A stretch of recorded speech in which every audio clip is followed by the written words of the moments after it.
Hey you guys, welcome back to the channel. It's Liv. So one of my subscriber asked me the other day, how are undocumented immigrants able to purchase vehicles?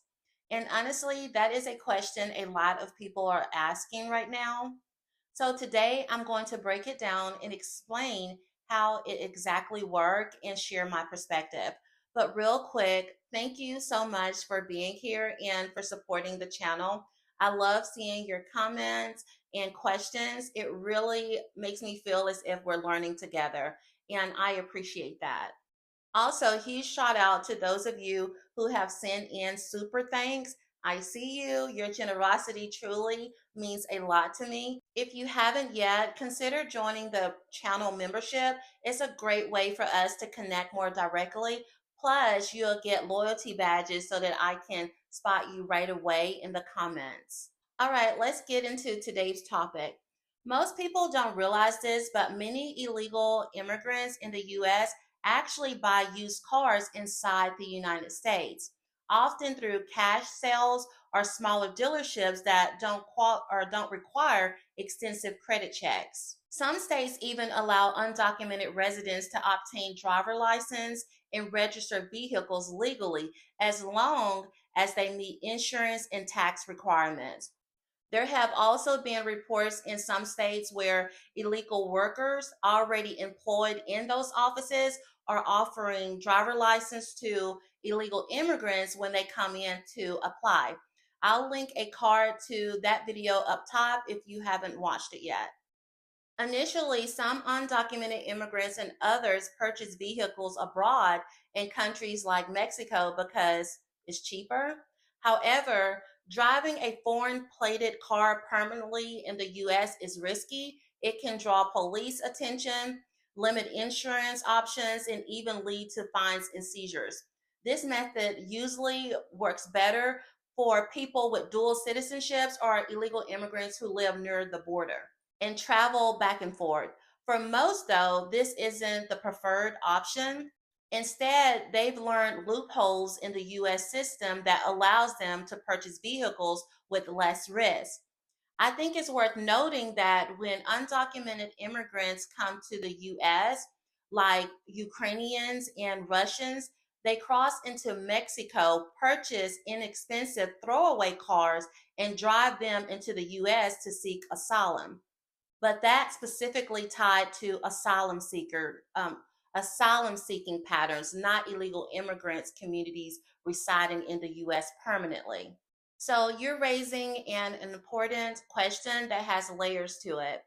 To get a bigger picture on how this is happening, as I mentioned earlier, they're buying their vehicles here. And keep in mind that when they arrive, they are most likely in groups, not necessarily family, but living together in the same house. They also create money pools, saving collectively to pay for things. Let's go back to housing like the HUD in Section 8. By law, housing benefits such as Section 8 vouchers are restricted to U.S. citizens, and certain categories of legal immigrants, like refugees, green card holders, are allowed to benefits from these programs legally. But undocumented immigrants are not allowed. That brings me to the loophole. HUD allows a mixed status household to apply, meaning if one person in the household is considered a legal resident or U.S. citizen, the family can qualify. The benefit is prorated based on legal residence in the house. For example, a U.S. born child can anchor eligibility for the household and the legal parent live there too, right? So that is what they are mostly fighting for in court. It's called mixed status household because when they have a baby born in the US, it unlocks massive benefits that they benefit from too. Okay, back to what I was saying. Then there's the verification gaps. In practice, there have been reports that some housing authorities don't strictly verify immigration status, or that applicants can leave the citizenship box unchecked, creating an opening. That's the loophole you heard Mr. Secretary Turner speak about.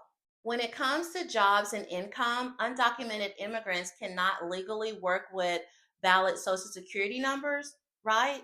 But in reality, millions do work using cash under the table jobs like in construction, landscaping, restaurant, domestic work. When I say domestic work or jobs, that means people who work as nannies, housekeepers, cooks, healthcare aides, gardeners, etc. You know, the ones that party over there convinced people that Black folks didn't want. I'm going to tell you right now, my grandmother got along just fine as a nanny, owned several properties, land, and one of the families left my aunt her estate. Those relationships stayed in my family. And more importantly, my grandmother did not care about what other Black folks thought about it. All of her kids were by her husband, and they both were independent workers. They are whom I get my grit from. Having moral examples matter. That's all I'm saying. Moving on. They get fake or borrowed social security numbers and or ITINs to get payroll jobs. They also use the ITINs to get income tax benefits. You may be wondering why the IRS accept that if they know they are illegal immigrants. Short answer, they do not care. The IRS goal is collecting taxes, not enforcing immigration status. Okay, so keep in mind, many of these jobs illegal immigrants have are cash based, untaxed. It looks like they don't have jobs on paper, but they still have steady income streams. You also must consider the fact that purchasing vehicles in the US, you don't need proof of citizenship to buy a car. You only need money in some form of ID. Dealerships or dealers often accept foreign IDs, consular IDs, or even just cash. When it comes to registration and driving, in some states like California, Illinois, New York, and some other, they allow illegal residents to get driver license. And in the states that don't, some still manage by using temporarily tags, driving unregistered, or putting cars in another person's name. When financing their vehicles, if they can't get traditional loans, illegals typically pay cash for used cars and or use buy here, pay here dealerships that don't require credit or proof of legal status. Why they have been allowed all these benefits is a question that has been floating around.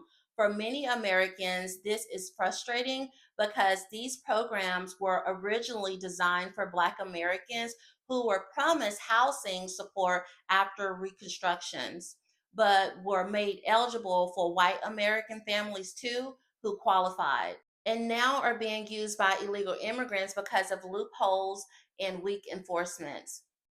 Even if undocumented immigrants aren't officially eligible, the system allows ways for them to still benefit indirectly through mixed households, poor oversight, or simply paying cash and bypassing barriers. Bottom line, as for cars, they are able to buy them with cash jobs or informal work and don't face the same citizenship requirements that housing or jobs on paper do.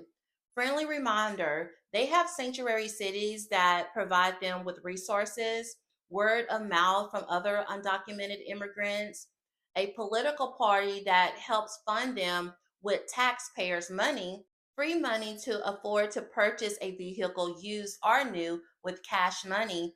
Some receive American health care. Their children go to school for free. By law, public schools are not allowed to require proof of citizenship. Meanwhile, American children must have a birth certificate, social security card, proof of residency, kids up to date immunizations, and your lung, leg, and kidney to go on file.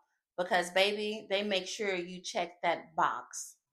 Thank you for joining. If you found this informative, subscribe to the channel and tap the notification bell. Like and share your perspective in the comments. I'll see you in the next one.